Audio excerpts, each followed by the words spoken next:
Good evening, good afternoon, good morning. It's been a couple of weeks since I last streamed. I think it was the something of May. 16th maybe? I'll check. I think it was the 16th. Let me go my videos, my live streams. Yeah, the 16th of May. So, and the title of that stream was Bitcoin Finds Support. So that was somewhere, must have been this support here, this low was when I streamed last. So a lot has happened since then. 2 weeks of action. Just further correction. This was not the bounce we were looking for. We were looking for, like, you know, a bounce and then continuation, but nah, wasn't to be. Wait, this is XRP, sorry. Hang on a second. This is not right. This is XRP. So anyway, that is, yeah, that's the 16th. 16th of May, let's find Bitcoin's 16th of May. Bitcoin's 16th of May was all the way back here. So a lot has happened since then.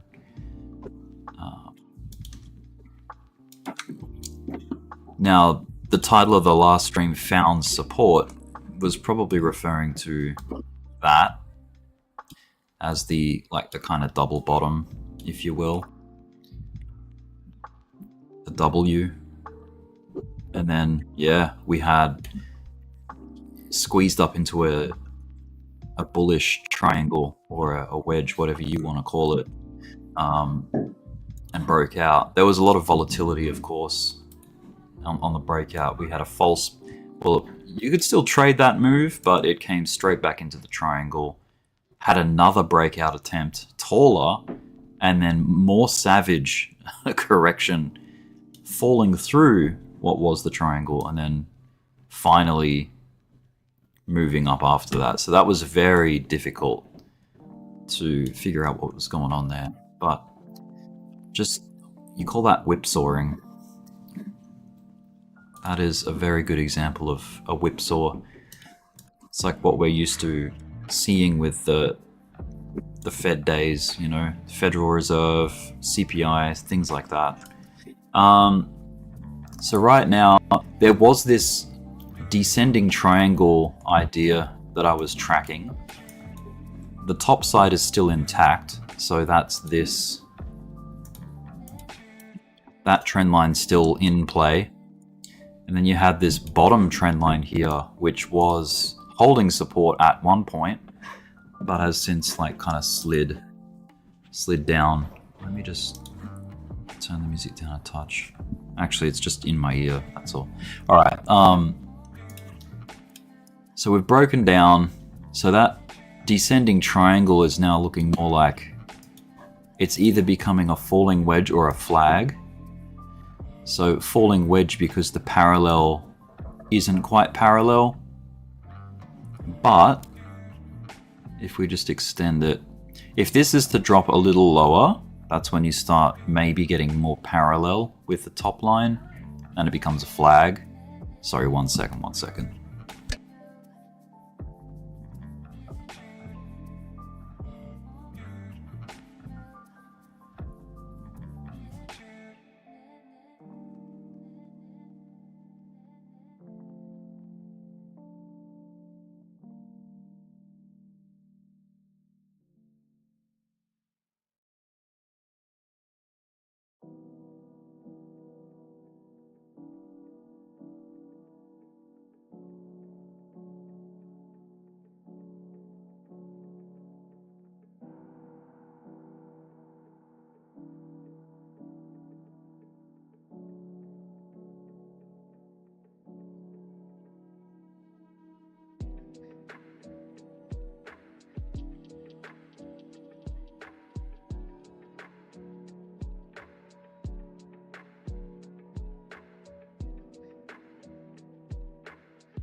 All right, I'm back. Sorry about the delay. So yeah, bull flag, falling wedge at the moment until that gets pushed further down to become like a more of a flag, a parallel. So I'm gonna put it like that for now, and then I'm just gonna duplicate this line for if it becomes parallel, and I'll just like gray it out or something. Make it dark gray and maybe dashed or something. That's what it could fall to. And then of course, if neither of those hold, we've got a deeper correction on our hands, of course. And if you can see here, our downtrend here got turned into an uptrend, of course. And the thing that's been sort of keeping that as an uptrend has been these lows here causing this trend line. So what has happened like just in the last day or two has been a breakdown and then rejection by that line twice. So we've definitely lost that surge up. We've lost the lows. So these were the last lows, like I was saying with that descending triangle. Those were the last lows of the local price action. This is all just local, lower time frame. So yeah, we are in this context, like this time frame, that was the top, obviously, the all-time high, and we're in what is a downtrend now. So we got lower lows and lower highs. So there's the high. Here's the lower high, of course. And then we've got a low, a lower low, and then a lower low again. So what changes this back to an uptrend? We have to get above the last high, the last lower high, which is this level here. So we need to be getting above $109,000 to break the structure, change the character back to an uptrend. So that can still happen, but yeah, we are facing like this is like a shorter time frame correction. It's not very steep. It's not like it's, crashing or anything. It's just flagging. I guess the most serious thing that's going on is that you've lost this trend line, this green one coming up. But I don't think it's anything to be too concerned about if you're in like macro long positions. So yeah, it's not too bad. It's not too significant. It could actually cause a really nice breakout, but we'll see. We'll keep tracking it. If it loses this, it means the correction will be longer ridden, and we're gonna have to wait longer. We might come down and check 100,000. If you check the liquidation heat map. What's up, T Black? What's up, Olay and Johnny and Blake? Okay, heat map. There it is. Liquidation heat map. So look at all that liquidity above us. So if there's, if you needed a reason to go up, there it is right there. Look, that's a lot of short liquidity sitting right there, like fairly local.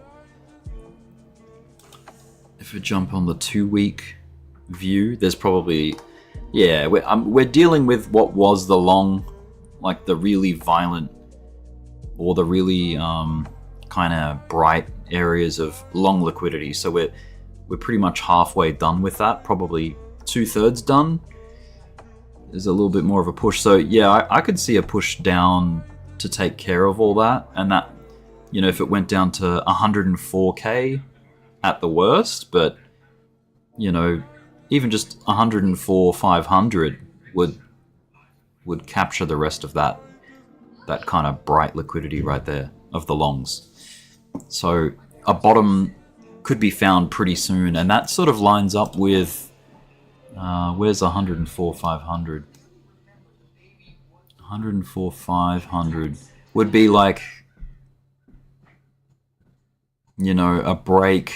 It would be a slight break below this flag, unless we do it like this, like we sort of take time to come get it. You know, that would take care of it. Because 104,500 is like somewhere in that circle there. So it can't do it right now without breaking the parallel, like the, you know, but it, you know, if it does go get it now, it could just be like a wick down, like a scam wick or a liquidation wick, and then come back up in. But we'll see how it goes. Oscillator wise, let's have a look at the oscillators. I'll jump up onto the daily time frame. We've got a MACD cross down on the daily, so we've got, you know, we've probably got like about 6 days of, 6 days of red histogram bars here on Bitcoin. And then, you know, we've been oversold. I mean, overbought, sorry. For some time now. Like, I mean, this whole rally up in May has been pretty hot on the daily. Like, if you know, in regards to the oscillator. I'm just gonna jump out, and then look, the stochastic has reset nicely. That's good. That's good. It's like deep. It could take some time to start bottoming this out and like getting this to cool off again. This is why I put the thumbnail that I did for this stream. It's like, you know, Bitcoin's taking a rest after this big expansion. Bit of a swing fail, I guess. If you, like, if I just take off the, let's go to the weekly actually. And you can see like, weekly still looks hot. Like we've got bearish divergence here, and we've got the stochastic is quite hot on the weekly. The MACD's still got room, I think, to move up, but anyway. But I'll show you what I mean by swing fail. It's kind of like you had a high here, and then you've only just gone slightly higher here. So a move backward wouldn't be too, like, you know, out of the ordinary to see like after some kind of like swing fail like that. So from a Fibonacci perspective, let's go like a cleaner chart. I'm going to delete this channel, because that's a little bit in the way. Let's go from this low here up to the high. So we haven't even dealt with the first fib level yet from this run. So that being the 236. So these two levels, generally speaking, don't hold as often. The more common place to find a support or a bounce or a reaction is off the 0.5 or the 0.618 fib level, as we know. So, you know, correction down to here, or like a pullback down to the golden pocket is kind of how they play out. See, this correction here hit a fib. I think this was a golden pocket test of this move. So from that extreme to this extreme. Almost, not quite. So halfway between the 0.5 and the 0.618. So you can see how that region between 0.5 and basically 50% and 65% drawn down between that, in that area, is a common hot like hit spot. So there it is, and here we are. From a Fibonacci extension perspective, it's like, okay, did we hit any fib targets? And the way to do that is to pick the low, pick the high, and then pick the low again. And yeah, we hit it on the nose, the 0.618 fib level, fib extension. A 1-to-1 extension would take us to $134,500.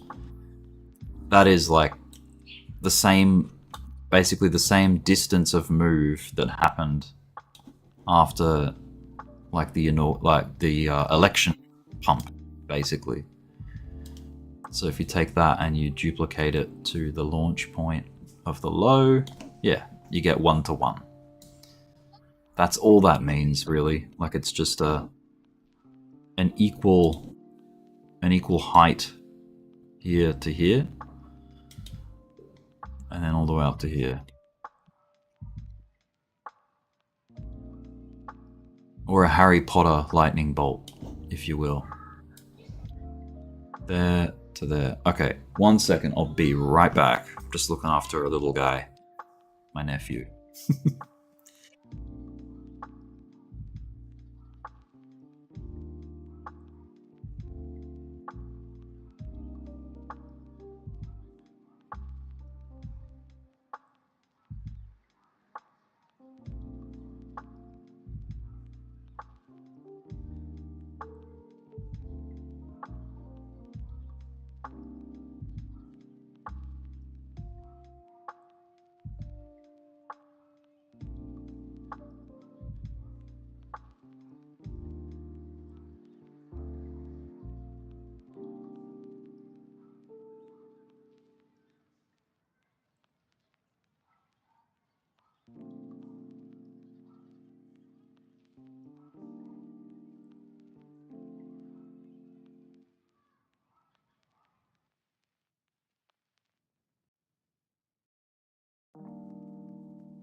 All right, I'm back. Sorry about that. Bit of a delay. So where were we? We were talking about Fibonacci targets. So we've hit the 618. The 786 still takes you to an impressive number, 121,000. Like, that's pretty good. But let's see how this pullback behaves. Just remember, we've been going up for, let's count them out. We got 1 week of green, 2, 3, 4, 5, 6, 7 weeks up. 7 weeks, 7 green weeks in a row. So expecting an 8th is, I don't know how many times Bitcoin's done 8 weeks in a row of green, but 6 and 7 is like definitely high. So that's a very strong push. But yeah, we just have to see how it relaxes back into the price action, where it finds support on the fib level of this move. I'd be eyeing out the 0.5 or the 0.618. The 0.5 is 93k actually, so that's a fairly big what might seem like a deep retest, but it's really not. It's just, it's healthy. Like that's not even bearish or anything. It's just, you know, that's a kind of correction that you would expect as a pullback. You know, even we could even do a deeper one. Like we could push through 90 and go back to, you know, the high 80s, and that would still be considered okay and healthy and bullish. The concerning thing would be if you lost this low. Like, that would break the higher time frame structure. You would start looking at, like, that would be like bear market type signals. Like, if you were to lose 74,000, I don't think that'd happen. That's very far away. That's a very deep correction. But that's very much like a red light, I guess you would say, to the bull market. But yeah, we haven't even come into contact with the 236 yet, or the 382, let alone the 0.5 or the 618. All right, I'm gonna have a look at some other coins as well. Let's check out XRP. XRP, from what I can see, is in a falling wedge right now. I'm keeping my eye on this. This is like what's really important right now, is these lows, these three lows here. If that breaks, then it's like, okay, we're running out of ideas to keep it bullish, you know. So just like with Bitcoin, you turn what is a wedge becomes a flag if it fails. But even then, I think this is, I don't think a flag would be the right thing to be trying to look for or target in this context. Maybe if it was a bit like tighter. It's just that the pole's very short and the flag's already coming down so deep. That would be a stretch to look for any kind of bullish outcome from a flag that looked like that. So on a fib perspective, like how far have we retraced? We've already punched through the golden pocket. We tried 4 times to maintain support at the golden pocket. Look, here, there's a deep one here, and then here again. You know, the support was attempted to be held. That was basically, it's been dancing around $2.30 for some time now, XRP. So it is now like, lost that like sort of low and has back tested it, and it's now kind of acting as resistance for now. So what was support here, here, and here, and here, has now become resistance here. So moving forward, it's like make or break time now, I feel, just at least in the short term time frame. But yeah, the structure keeps breaking down. We just keep getting lower lows and lower highs. Now, as far as Bitcoin, if I match Bitcoin with XRP here, you can see that at least we have something going for us, and that is that it hasn't dramatically crashed like Bitcoin has like sold off here.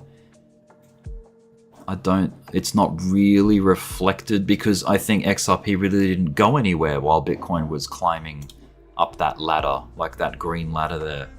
You can see that, you know, XRP, it did come up somewhat, but it didn't get that last oomph like Bitcoin did.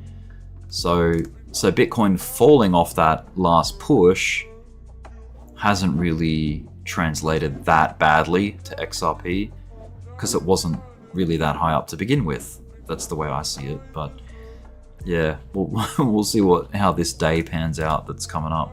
We got like, this is the final hour of this daily candle. Let me hide everything. Yeah, so we got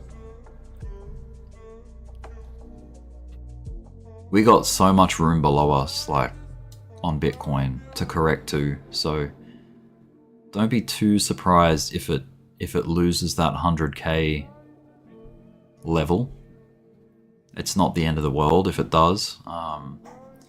There is like a region of like support, like orders that probably came in here. Like this was a region of consolidation, so that's about 103k, we'll call it.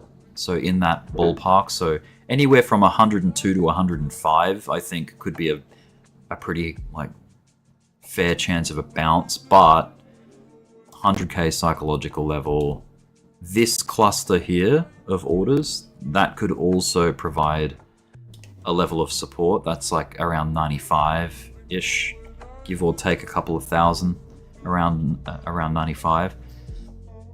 That could be another, and I think that's like around, that'd be like the 0.5, I think, fib level. But yeah, other than that, nothing's too wrong with Bitcoin right now. We're still looking bullish. It's still all bullish structure. And yeah, we just have to wait and see how it pans out. I think like another good launch. Yeah, I just think 100,000 would be a good level to go test, because look, you got resistance there, a resistance over here, a wick resistance there, resistance here,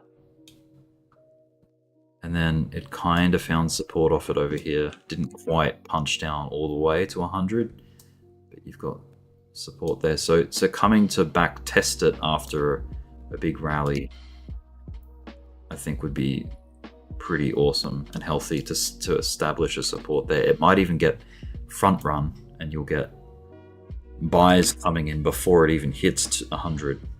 That kind of thing. That is if it even pushes that deep. We'll find out.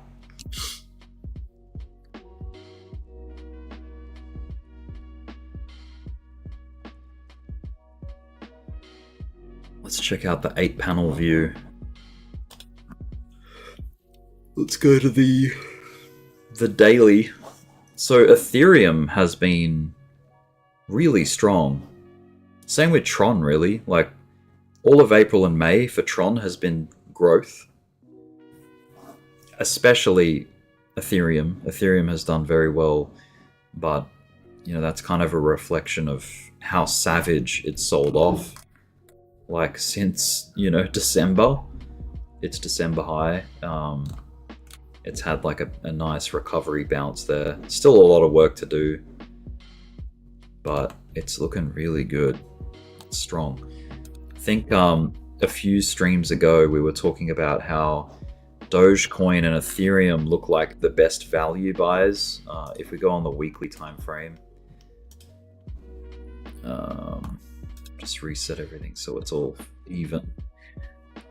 At this point in time here,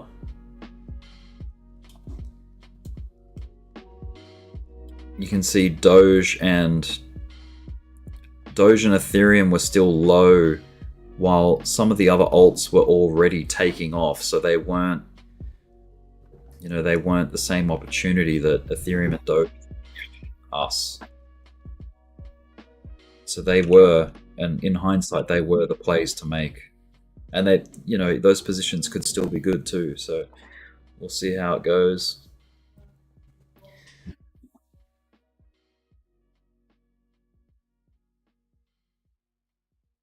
Let me check the calendar.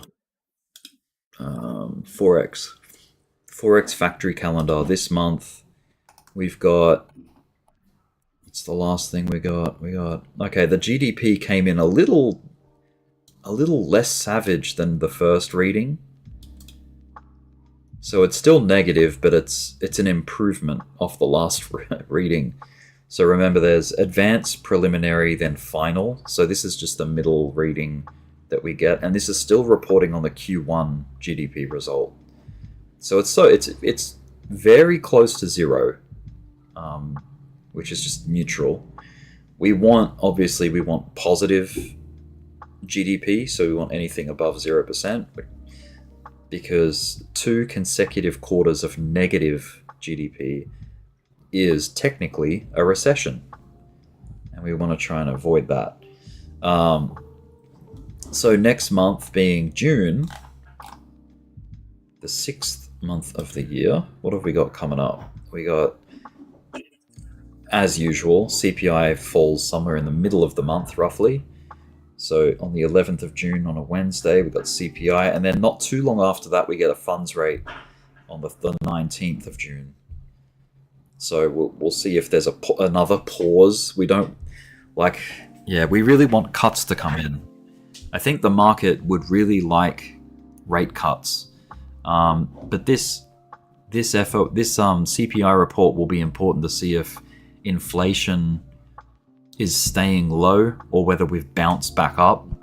Some people, I think, are speculating that the inflation will come back up because of all the tariff, the response to the tariffs, that kind of thing.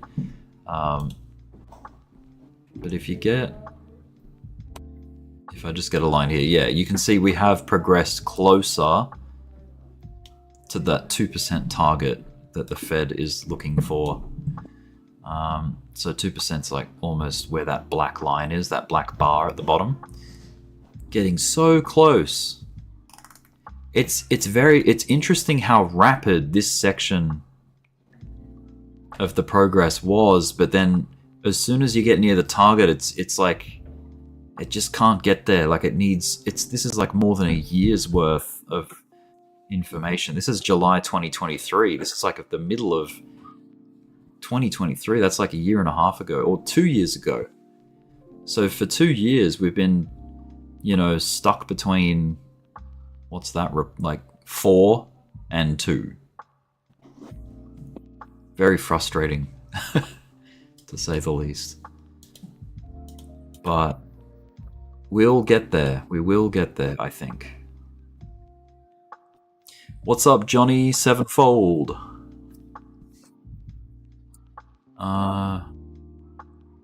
That's what we got to look forward to in June. And then, of course, at the end of the month, you get that final GDP report, late June 26th.